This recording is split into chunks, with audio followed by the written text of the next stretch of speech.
औज़ुबिल्लाहिमिनश्शैतानिर्रजीम बिस्मिल्लाहिर्रहमानिर्रहीम अस्सलामु अलैकुम वरहमतुल्लाहि वबरकातुहू। आई एम हाफिज़ मोहम्मद उस्मान और आप देख रहे हैं मेरा यूट्यूब चैनल। आज की वीडियो को स्टार्ट करने से पहले आप सबसे रिक्वेस्ट है कि मेरे चैनल को सब्सक्राइब कर लें, बेल आइकन पे क्लिक कर दें ताकि आने वाली तमाम वीडियोस आप तक पहुंचती रहें। अच्छा, ये ऐड को डिस्कस करने से पहले मैं एक चीज़ क्लियर करता चला जाऊँ कि कुछ वीडियोस में जो था वो एडवर्टाइजमेंट जो है ना वो क्लियरली विजिबल नहीं थी, नज़र नहीं आ रही थी, कुछ ब्लड सी थी।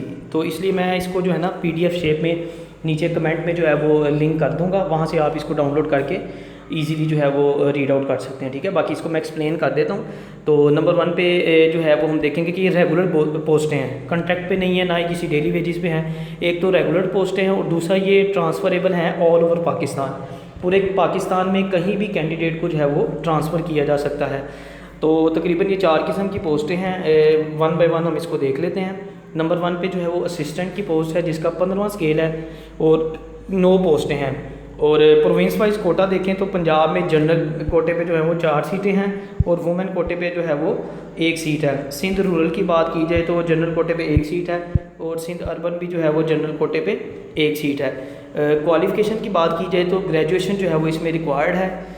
एज जो है वो 18 से लेके 28 तक। अच्छा, इसमें मैं एक चीज़ आपको क्लियर करता चला जाऊँ कि कुछ लोग जो है वो कमेंट करके पूछते हैं कि 18 साल से अगर कम एज है तो क्या हम पे फॉर्म लगा के अप्लाई कर सकते हैं।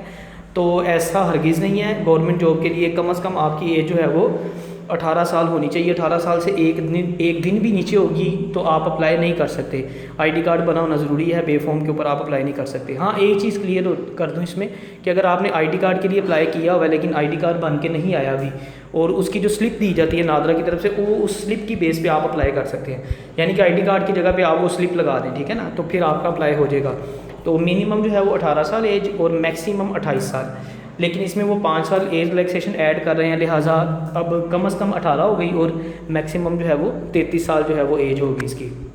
स्टेनोटाइपिस्ट की है सेकंड नंबर पे, तो इसका BS जो है वो 14 है और नंबर ऑफ पोस्ट की बात करें तो 7 पोस्टें हैं टोटल इसकी।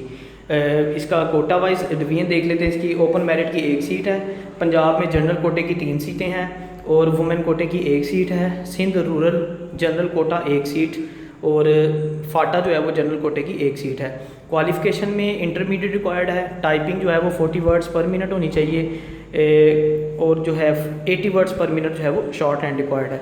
और कंप्यूटर लिटरेट होना चाहिए, कंप्यूटर होना चाहिए, जैसे वर्ड, एक्सेल, पावर पॉइंट वगैरह आपको पता होना चाहिए। एज इसकी सेम है जैसे हमने ऊपर डिस्कस किया, मिनिमम 18 और मैक्सिमम 33। UDC जिसको हम बोलते हैं अपर डिवीजनल क्लर्क, BS 11 है इसका, 12 पोस्टें हैं। पंजाब में जनरल कोटे की 5 सीटें हैं, माइनॉरिटी की 1 सीट है। सिंध रूरल में जनरल कोटे की 1 सीट है और सिंध अर्बन में जो है वुमन कोटे की 1 सीट है। KPK में जनरल कोटे की 1 सीट है, बलोचिस्तान में भी 1 सीट है और फाटा में भी 1 सीट है। इंटरमीडिएट जो है वो इसके लिए रिक्वायर्ड है और 18 से 33 साल जो है वो एज रिक्वायर्ड है। 18 से 25 सॉरी इसमें 18 से 25 है, ऊपर भी 18 से 25 है और उसमें एज रिलैक्सेशन 5 ईयर के ऐड करके ये 30 बन जाएगी। ठीक हो गया ना। यानी नंबर 1 जो असिस्टेंट है वो 33 साल तक और स्टेनोटाइपिस्ट और UDC जो है वो 30 साल तक होना चाहिए मैक्सिमम। अच्छा, LDC की बात करें लोअर डिवीजनल क्लर्क, तो इसमें जो है वो इसका 9वां स्केल है और 38 पोस्टें हैं, 38। पंजाब में कोटा वाइज देखें तो जनरल कोटे की 12 सीटें हैं, वुमेन कोटे की 5 सीटें हैं, डिसेबल कोटा 1 सीट है, माइनॉरिटी की 3 सीटें हैं। सिंध अर्बन की बात की जाए तो जनरल कोटे में 3 सीटें हैं, वुमेन कोटे की 1 सीट है। सिंध अर्बन ऊपर रूरल रहता। अर्बन में देखें तो जी वुमेन कोटे की 3 सीटें हैं और जनरल कोटे की 3 सीटें हैं, वुमेन कोटे की 1 सीट है। KPK में जनरल कोटे की 2 सीटें हैं, disable quota 1 seat, Balochistan general quota 2 सीटें, वुमेन कोटा 1 सीट, फाटा में जनरल कोटा 2 सीटें हैं और आज़ाद जम्मू एंड कश्मीर में भी जनरल कोटे की 1 सीट है। क्वालिफ़िकेशन इसकी देखें तो मिनिमम जो है वो मैट्रिक जो है वो होनी चाहिए क्वालिफ़िकेशन कैंडिडेट की और मिनिमम टाइपिंग स्पीड जो है वो 30 वर्ड्स पर मिनट, यानी मैट्रिक के साथ 30 वर्ड्स पर मिनट के हिसाब से आपकी टाइपिंग होनी चाहिए, तभी आप इस पर अप्लाई कर सकते हैं। एज की बात की जाए तो सेम वही जो हमने ऊपर डिस्कस किया, 18 से 25 एज है और 5 साल रिलैक्सेशन ऐड करके ये टोटल बन जाती है 30 ईयर्स। आगे हम टर्म्स एंड कंडीशन इसकी देख लेते हैं। नंबर 1 पे वो कहते हैं कि जी appointments will be made according to civil servant rules 1973।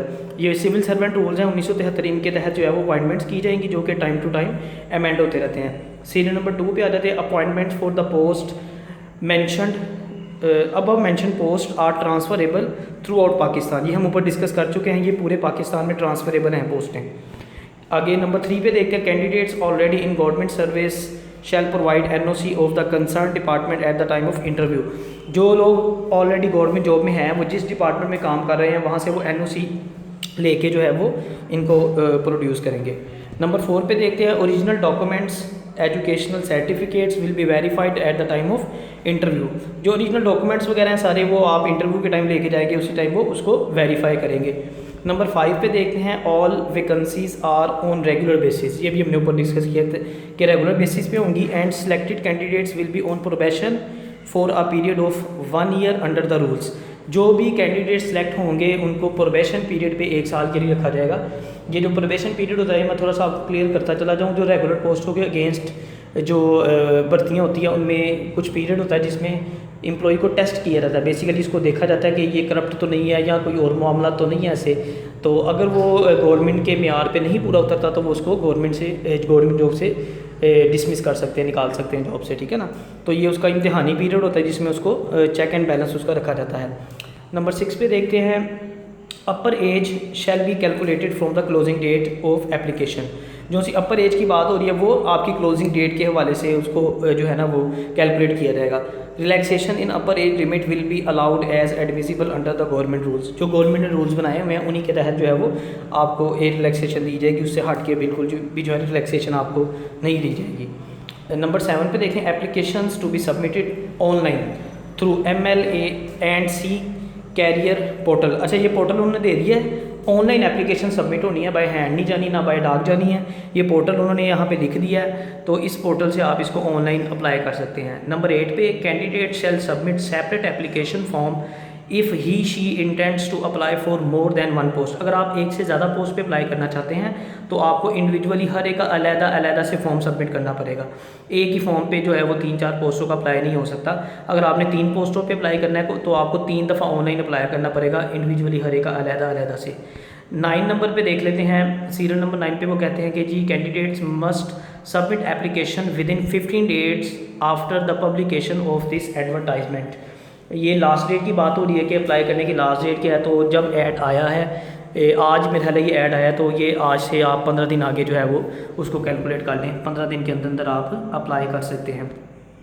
Number 10 पे incomplete applications submit without following proper procedure और received without original deposit slip और after last date will not be entertained. अच्छा, इसमें 2-3 चीज़ें उन्होंने कही हैं कि जी अगर तो आपने प्रॉपर प्रोसीजर अडॉप्ट नहीं किया, ठीक है, उसके अलावा ओरिजिनल जो है वो डिपॉजिट स्लिप वगैरह साथ नहीं लगाई, इनकम्प्लीट एप्लीकेशन वगैरह, तो वो आपकी एंटरटेन नहीं की जाएंगी। No DA will be paid. ये DA ट्रैवलिंग अलाउंस और डेली अलाउंस बोला जाता है, ये आम रूटीन में हर पोस्ट में लिखा होता है, ये नहीं देते वो किसी को भी। नंबर 12 पे जो है वह male and female both are eligible to apply. ये जो ऊपर पोस्टें हैं इन पे मेल और फीमेल दोनों कैंडिडेट्स अप्लाई कर सकते हैं। Candidates are required to send their applications online आपने अप्लाई करना है, बाय हैंड या बाय पोस्ट एप्लीकेशन सबमिट नहीं करनी। सीरियल नंबर 14 पे देख लेते हैं military lands and cantonment department ministry of defence reserve the right to postpone और cancel the process of appointment for any और all advertise posts at any stage without assigning any reason. अच्छा, ये आम routine में वैसे हर add में ही लिखा होता है, उसमें आम रूटीन में लिखा होता है कि पोस्टों को डिक्रीज़ या इंक्रीज़ कर सकते हैं। यहाँ पे उन्होंने लिखा है कि किसी भी किस्म की पोस्ट का, जैसे अगर 4 पोस्टें हैं तो किसी 2 पोस्टों का भी वो कैंसिल कर सकते हैं, उसका प्रोसेस भी रोक सकते हैं, ठीक है ना, और सालों का भी कैंसिल कर सकते हैं विदाउट साइनिंग एनी रीज़न। कोई भी रीज़न आपको बताए बगैर वो इसको, मतलब ये नहीं है कि आप कहेंगे कि मैंने अप्लाई किया, मैंने फ़ीस जमा करवाई, किसी भी रीज़न की बुनियाद पर वो इसको रिजेक्ट कर सकते हैं। तो उम्मीद है आपको सारी चीज़ें समझ आ गई होंगी। मज़ीद में इसकी जो है वो एडवर्टाइजमेंट जो है वो PDF शेप में लिंक में जो है वो शेयर कर दे, तो वहाँ से आप इसको डाउनलोड करके मज़ीद भी इसको डिटेल में पढ़ सकते हैं। तो उसके अलावा अगर कोई चीज़ आपको नहीं समझ आई तो आप थ्रू कमेंट जो है वो मुझसे पूछ सकते हैं। आज के लिए इतना ही काफ़ी है, मुझे इजाज़त दीजिए। अल्लाह हाफिज़।